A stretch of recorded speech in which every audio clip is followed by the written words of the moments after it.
लाभ है और क्या हानि है, और विशिष्ट शिक्षक बनने में हमको क्या लाभ और क्या हानि है, इसका तुलनात्मक हम लोग अभी इस पर चर्चा करेंगे। पहला जो है वह है कि हम अगर नियोजित हैं या आगे हम नियोजित के रूप में ही रहना चाहते हैं तो हमारा सेवा निरंतरता जो है, जो विगत 17 साल से 1 जुलाई 2006 से जो हमारी सेवा है वह कंटिन्यू रहेगी। अगर हम विशिष्ट शिक्षक बनते हैं तो हमारी सेवा जो है पदस्थापन के बाद 0 से शुरू होगी। यह पहला डिफरेंस है। दूसरा है कि अगर हम नियोजित शिक्षक के रूप में अपनी सेवा को बरकरार रखना चाहते हैं तो हमको प्रमोशन का लाभ होगा, जो कि हम लोग 2006 से जो शिक्षक हैं या 2014 तक के जो भी शिक्षक हैं उनका प्रशिक्षण के तिथि से 8 साल के बाद प्रमोशन सरकार को देना था। जिनका जो प्रशिक्षण का तिथि था वहाँ से 8 साल। दूसरा एक प्रमोशन है कि 12 साल की अवधि पर वित्तीय उन्नयन होना है। स्नातक ग्रेड में जो जिन लोगों का विषयगत होगा तो उसके लिए बिहार सरकार के द्वारा जो रिक्ति होगी उस रिक्ति में 50% जो है वह स्नातक ग्रेड के विषयगत बहाली पे बेसिक ग्रेड में 1 से 5 में जो शिक्षक काम किए हैं 8 साल जिनका हो गया है प्रशिक्षण से, उनको वहाँ प्रमोशन का लाभ मिलना है। ऐसे में बहुत कम लोग इस दायरे में आएंगे, तो उनके लिए भी जो आपका नियमावली जो नियोजित का है 2012 या 2020 जो अभी भी प्रभावी है, उस नियम के आलोक में 12 बरस की सेवा जो है कालबद्ध प्रोन्नति जिसको कहा जाता है, उसके अंतर्गत आपका वित्तीय उन्नयन होगा, जो कि अभी देखे होइएगा 2 दिन पहले, कल ही शायद हम भी डाले हैं अपने ग्रुप में, सहरसा जिले के सिमड़ी बख्तियारपुर प्रखंड से हुआ है। और अभी रंजीत जी दिखा रहे थे कि कौन ब्लॉक है, एक और ब्लॉक सहरसा जिला का ही है, मेहसी से भी पत्र निकला है। और यह चीज जो है प्रमोशन वह हम लोगों को मिलेगा 2003-05 के जो शिक्षक एक साथ 2006 से हैं उनका प्रमोशन होना है 2019 से, और 2019 से मिलना है हमको मिले जब भी, अभी 5 साल हुआ है, हो सकता है अगले साल मिले या अभी और संघर्ष करना पड़े, तो संघर्ष के बदौलत जब भी मिलना है 2019 से जोड़ के मिलेगा और आपको एरियर भी मिलेगा। इस बात की पूरी गारंटी है, क्योंकि आप सभी लोग अवगत हैं कि 94 बैच के जो शिक्षक थे वो लंबा संघर्ष किए प्रमोशन के लिए, तब जाके उनका प्रमोशन 2012 में हुआ है। तो संघर्ष करना होगा, ऐसे नहीं कि बैठे बैठे मिल जाएगा, ये नहीं होगा। दूसरा जो है कि प्रमोशन में जब हम नियोजित के रूप में अपनी सेवा को जारी रखते हैं तो हमारा प्रमोशन जो अभी 2 हम गिनवाए हैं कि एक स्नातक प्रमोशन, दूसरा कालबद्ध प्रोन्नति, और तीसरा जो है वह प्रधानाध्यापक। जैसे अखिलेश जी हैं, स्नातक ग्रेड में 2013 या 14 में बहाल हुए, इनका ये प्रशिक्षण प्राप्त करके आए थे, तो इनका टर्म कंडीशन है कि 5 साल के बाद इनको प्रधानाध्यापक के पद पे प्रमोशन चाहिए।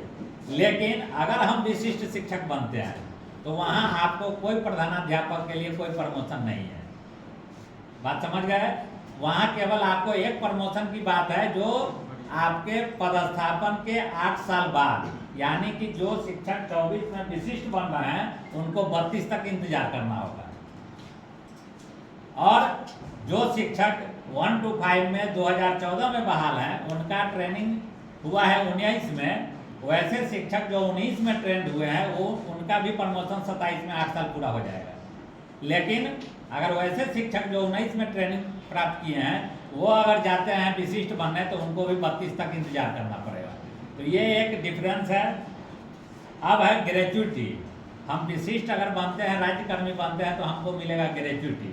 तो ग्रेच्युटी के लिए उसका प्रावधान है कि जितना सेवा होता है, जितना आपका सेवा का गणना होगा, 1 साल में 15 दिन ग्रेच्युटी का लाभ मिलता है, और जितना आपका लेंथ ऑफ सर्विस होगा उसमें 15 गुना कर दीजिए, और अंतिम जो आपका वेतन होगा उतना दिन, मतलब लास्ट जो पेमेंट होगा, जैसे कोई आदमी अगर 24 में रिटायर कर रहा है तो आज का जो पेमेंट है हमारा है उससे गुना करके पूरे जो सेवा काल है उसका आपको 15 से गुना कर दीजिए, उतना ग्रेच्युटी का लाभ मिलता है।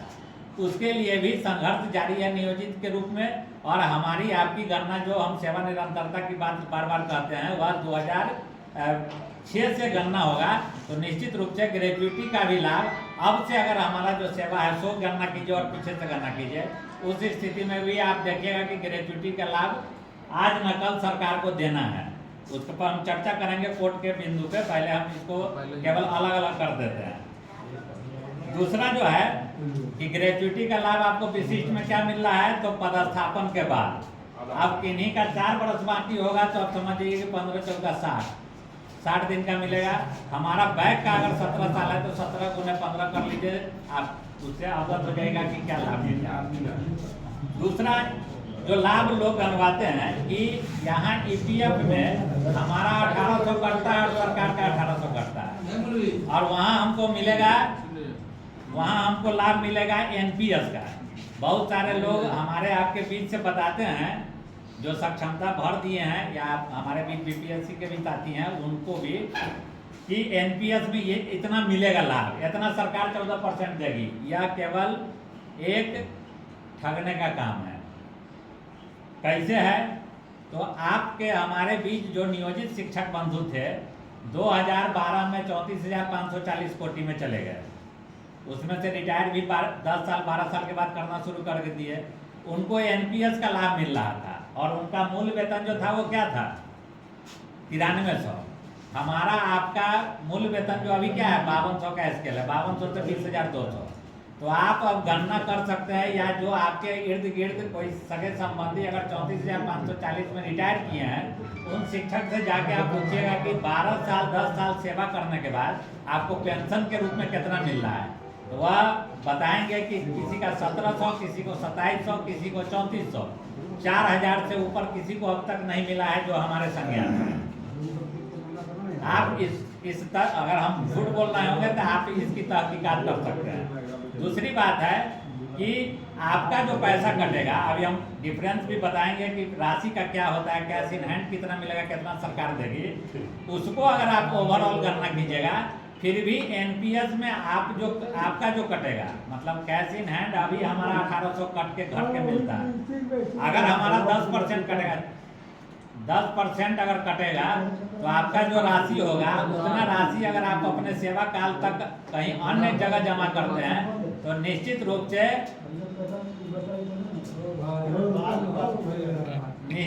से आपको जो लाभ वहाँ मिलने जा रहा है उससे अधिक लाभ आप ले सकते हैं। दूसरा है कि एनपीएस में शेयर मार्केट जो बाजार का भाव होता है उसके हिसाब से आपको मिलना है और सरकार आपको किस्त में पैसा देगी। और अगर एनपीएस का हम लोग जो विरोध कर रहे हैं, क्योंकि हमको तो अभी मिला नहीं है, लेकिन जिन लोगों को मिल रहा है पूरे हिंदुस्तान में, आप देखिएगा कि अटल बिहारी वाजपेयी जी की सरकार जब पेंशन खत्म कर दी और एनपीएस लागू की, तब से लेके आज तक 20 बरस हो चुका है। 2004 में खत्म हुआ था, आज 24 है। पूरे हिंदुस्तान के किसी भी राज्य में, बिहार को छोड़ दीजिए, तो एनपीएस के लिए एक से एक बड़ा आंदोलन हुआ है। और मोटे मोटे अखबार के पन्नों पर या टीवी चैनलों पर आपने देखा होगा कि 10 साल 15 साल सेवा करने के बाद भी पेंशन कितना मिल रहा है एनपीएस में, तो 1300, कितना मिल रहा है तो 1700, कितना मिल रहा है तो 2700। तो आप समझ सकते हैं कि वह कितना खराब चीज़ है। आखिर आपका पैसा तो उतना हो रहा है, सरकार भी दिखाने के लिए 14% दे रही है, लेकिन उसका लाभ क्या है? अगर लाभ रहता तो फिर इतना विरोध क्यों है? दूसरा एक चीज़ है कि ईपीएफ हम लोग को मिल रहा है नियोजित के रूप में। नियोजित के रूप में जो ईपीएफ मिल रहा है उसमें 1800 रुपया हम लोग दे रहे हैं, 1800 रुपया सरकार दे रही है, और सरकार 150 रुपया और मेंटेनेंस खर्चा के लिए ईपीएफओ जो संस्था है उसको देती है। तो सरकार का कंट्रीब्यूशन 1950 है, लेकिन मेरे खाते में कितना आ रहा है? मात्र 550 सरकार वाला, 1800 अपना और सरकार का जो 1800 उसमें से 550 मेरे खाते में, मतलब हमारे खाते में 2350। और अंशदायी पेंशन में हमारा 1250 कटता है। जब आप पासबुक प्रिंट करवाइएगा, स्टेटमेंट निकलवाइएगा कंप्यूटर पे, तो उस पर आपका सब कुछ अलग अलग दिखेगा। उसमें हर मंथ 1250 पेंशन अंशदायी पेंशन में जाता है, जिसके एवज में ईपीएफ भी गड़बड़ी था, लेकिन बहुत संघर्ष करने के बाद नियोजित शिक्षकों को 2020 से ईपीएफ का लाभ मिल रहा है। जहाँ कुछ नहीं मिल रहा था, उससे पूर्व के जो भी शिक्षक हैं 2013 से पूर्व कुछ नहीं मिला। 13 में यूटीआई का एक नया आया था, 200 रुपया सरकार को देना था, अपना जितना कटाइए। उसमें भी हम लोग संतुष्ट नहीं हुए, फिर संघर्ष किए तो ईपीएफ मिला। ईपीएफ में भी गड़बड़ी था और उसमें अभी जो है केंद्र सरकार के द्वारा उसमें एक संशोधन किया गया है। ईपीएफ में भी था कि 10 साल की कटौती होती है तो उसमें 1,000 रुपया भी बहुत सारे कर्मचारी को मिल रहा था। तो इसका रिवाइज केंद्र सरकार किया है और अब जो है जो संशोधन हुआ है उसके तहत हुआ है कि आपको मिनिमम अगर 10 साल जिनका सेवा हो गया है और 10 साल का लगातार आप 1,800 रुपया अपना कटौती किए हैं, सरकार भी राशि दे रही है, उस स्थिति में मिनिमम आपका पेंशन 7,000 निर्धारित किया गया है।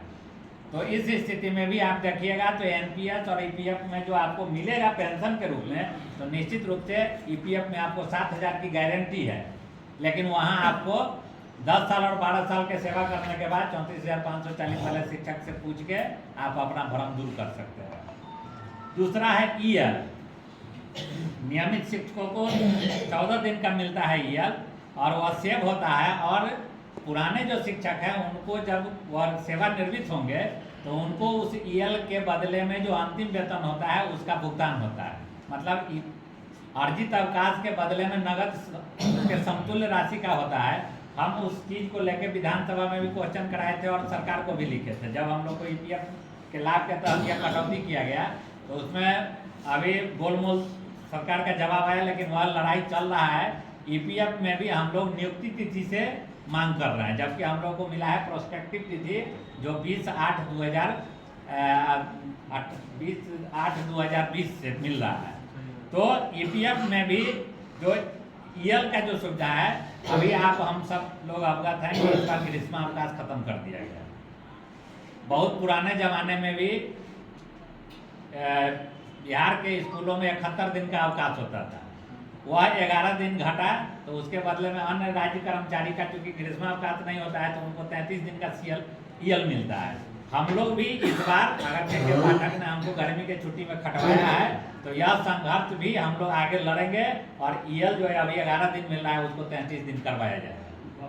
तो यह भी एक लाभ होगा। ये लाभ सभी को मिलेगा, ऐसा नहीं कि विशिष्ट में नहीं मिलेगा। ये ईएल का लाभ दोनों जगह मिलना है, लेकिन ईएल में अभी संघर्ष करना है, ग्रेजुएटी के लिए संघर्ष करना है, प्रोन्नति के लिए संघर्ष करना है। अब आते हैं हम पे स्ट्रक्चर पर। सारे लोग अपना अपना निकालिएगा। हम एक उदाहरण देते हैं कि जैसे 3 और 5 जिनका योगदान तिथि 1/7/2006 मान लिया गया है, उनको आज के तिथि में मूल वेतन मिलता है 30,420, सभी को मिल रहा है।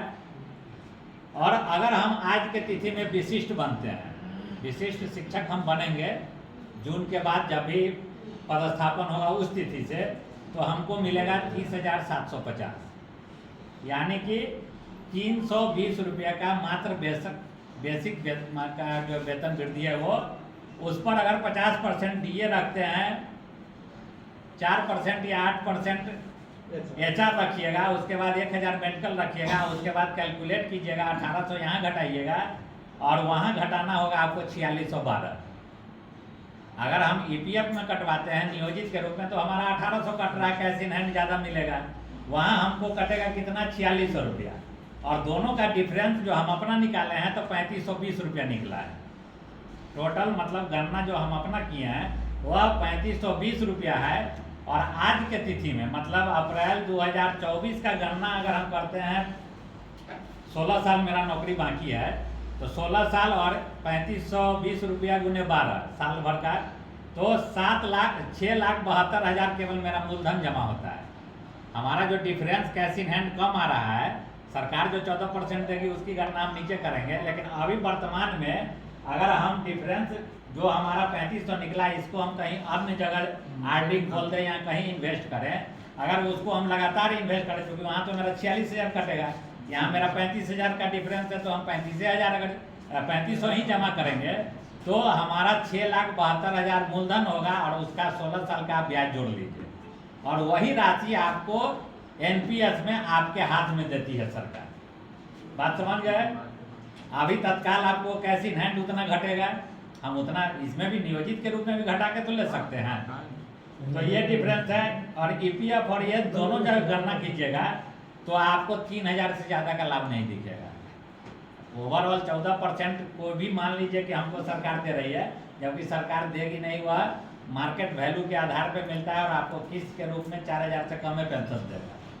तो उस स्थिति में भी 3,000 का डिफरेंस आता है। अब आइए दूसरे पहलू पे, नियोजित के रूप में अगर हम हैं जहाँ मैक्सिमम लोग 15 साल, 16 साल, 18 साल या 6 साल, 2022 के शिक्षक जो बहाल हुए हैं छठे चरण में, उनको अगर हटा दिया जाए तो बाद बाकी सारे शिक्षक कहीं ना कहीं जहाँ सेवा कर रहे हैं, 10% लोग जो दूसरे जिला से आए हैं, दूसरे जिला जाना है, उनके लिए विशिष्ट बनना बेहतर है। लेकिन हम लोग जैसे जहाँ 17 साल 18 साल गुजार दिए, वहाँ से सरकार की मंशा को समझने की बात है कि सरकार की दो ही मंशा है मात्र, कि पहला जो है कि सभी नियोजित शिक्षकों को अपना जो जगह है उससे बेदखल कर देना है, पहला मकसद यह है।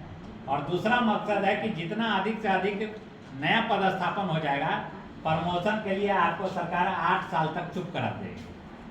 विशिष्ट शिक्षक नियमावली को पढ़िएगा, स्पष्ट है आपका पदस्थापन नया होगा। और दूसरा कि हम नियोजित हैं तो नियोजित का जो प्रमोशन होगा वो नियोजन इकाई के अंतर्गत वरीयता सूची बननी है। विशिष्ट शिक्षक का जो कैडर है वह अब जिला संवर्ग के एकल कैडर बनाया गया है। तो क्या नियोजन इकाई से आपका गणना करके प्रमोशन वहां देगा? बहुत सारे शिक्षक अभी भी भ्रम पैदा कर रहे हैं कि अगर नियोजित को मिलेगा प्रमोशन तो विशिष्ट को भी मिलेगा। जब मिलेगा तब देखिएगा। लेकिन यहाँ आप तकनीकी रूप से समझिए कि हमारा वरीयता सूची, हमारा प्रमोशन का जो लिस्ट बनेगा वह नियोजन इकाई के अंतर्गत बनना है। और विशिष्ट शिक्षक जिस दिन आप बन गए, आप जिला संवर्ग के कर्मचारी हो गए। प्रमोशन के लिए आपको हर हाल में 8 साल इंतजार करना होगा। दूसरी बात है कि अब आते हैं कोर्ट के फैसला, क्योंकि तो प्रमोशन या अन्य जो चीज़ है वह कोर्ट का क्या रूप है। कोर्ट का जजमेंट आप लोग देखे होइएगा, PDF भी देखे होइएगा, हिंदी रूपांतरण करवा के भी हम डाले थे।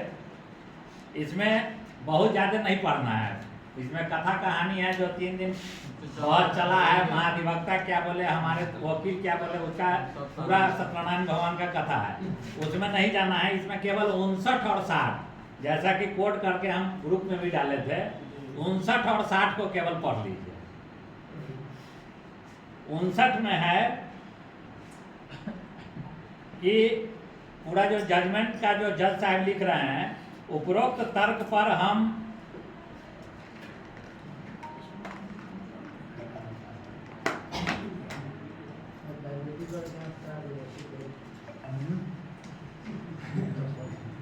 निम्नलिखित निर्देशों के साथ रीट याचिकाओं का निपटारा करते हैं। प्रथम, प्राथमिक विद्यालय शिक्षक नियम 2023 के नियम 4 के प्रावधान को रद्द किया जाता है।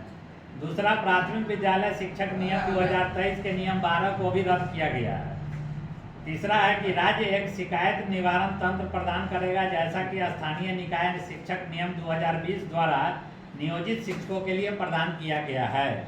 चौथा, राज्य कैरियर में प्रगति के लिए भी प्रावधान करेगा और विभिन्न संवर्ग में एक अनुपात निर्धारित करेगा, ताकि राज्य द्वारा निर्धारित उचित शर्त के अधीन प्रत्येक संवर्ग में प्रत्येक व्यक्ति पदोन्नति के लिए विचार किए जाने का हकदार हो। और 60वां पॉइंट है कि नियोजित शिक्षक को जारी रखने या और विशिष्ट शिक्षक के रूप में नियमित नियुक्ति करने के लिए राज्य द्वारा की जाने वाली कवायद को RTE अधिनियम 2009 की धारा 23 के प्रावधान का पालन करना होगा। बस इतना ही पूरे जजमेंट का निचोड़ है। अब आप समझिए कि इस नियमावली के तहत जो सक्षमता परीक्षा के लिए जो विशिष्ट शिक्षक नियमावली है, उसकी कंडिका 4, जिसमें स्पष्ट लिखा हुआ है सक्षमता परीक्षा के बारे में, और उसका दूसरा पैराग्राफ है कि उसमें बशर्ते जोड़ा गया है। तो जब कोर्ट के द्वारा किसी भी नियमावली के 2 कंडिका को निरस्त किया गया है, तो जब तक राज्य सरकार के द्वारा एक संशोधित अधिसूचना फिर से जारी नहीं होती है, तब तक कोई भी चीज नहीं हो सकता है। यह कोर्ट का आप मानना होगा। अब चूंकि सरकार जो है 2023 जो नियमावली विशिष्ट किया है, उसकी कंडिका 12 को निरस्त जो किया है, तो उसको मान लिया। आप देखे हुए दिया है, उस 12 में है कि अगर नियोजित शिक्षक जारी रहेंगे, इनका सेवा जारी रहेगा, तो अपीलीय प्राधिकार भी रहेगा।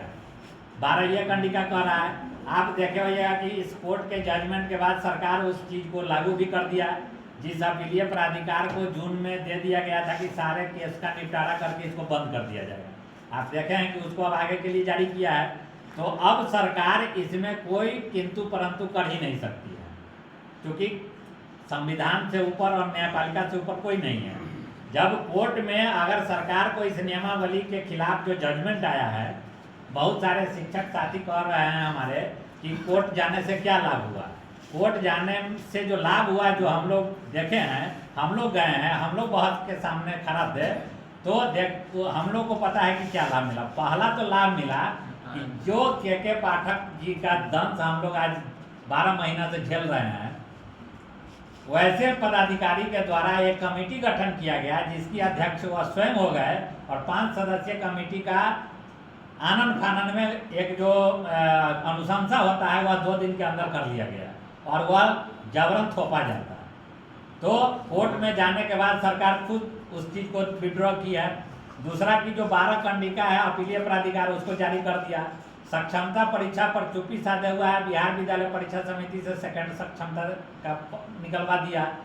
अब देखिए कि जो बहाली की प्रक्रिया है, और उसमें 2009 जो RTE का धारा है, उसका धारा 23 की बात कर रहा है, उसको जरा समझिए कि क्या है। लोग कह रहा है कि प्रमोशन कैसे हो जाएगा, ग्रेच्युटी कैसे मिलेगा, इस सब का सवाल हम लोग जैसे लोगों से होता है। बहुत लोग फेसबुक पर लिखता है कि सक्षमता के विरोधी लोग जो हैं अनर्गल प्रलाप कर रहे हैं, तो उनको नियमावली पढ़नी चाहिए। इसमें स्पष्ट है कि बच्चों को मुफ्त एवं अनिवार्य शिक्षा का अधिकार RTE अधिनियम 2009 की धारा 23(3) के प्रावधान है कि शिक्षकों को देय वेतन, भत्ते, सेवा के नियम और सेवा शर्तें इस प्रकार जैसा कि उपयुक्त सरकार द्वारा निर्धारित किया जा सकता है। RTE के तहत मॉडल नियम राज्य केंद्र शासित प्रदेश को अपने स्वयं के राज्य RTE नियमों को अपनाने तैयार करने के लिए परिचालित किए गए हैं, जिसमें प्रावधान है।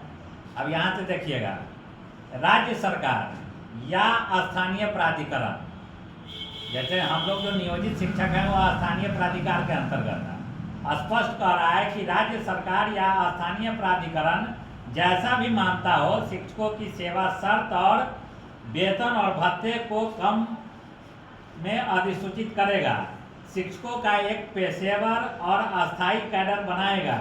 इसमें यह भी प्रावधान है कि विशेष प्रशिक्षण प्रदान करने के उद्देश्य से नियोजित शिक्षक सहित शिक्षकों के वेतनमान और भत्ते, चिकित्सा सुविधा, पेंशन, ग्रेच्युटी, भविष्य निधि, अन्य निर्धारित लाभ नियमित शिक्षकों के समान होंगे और उनके बराबर होंगे, समान कार्य और अनुभव।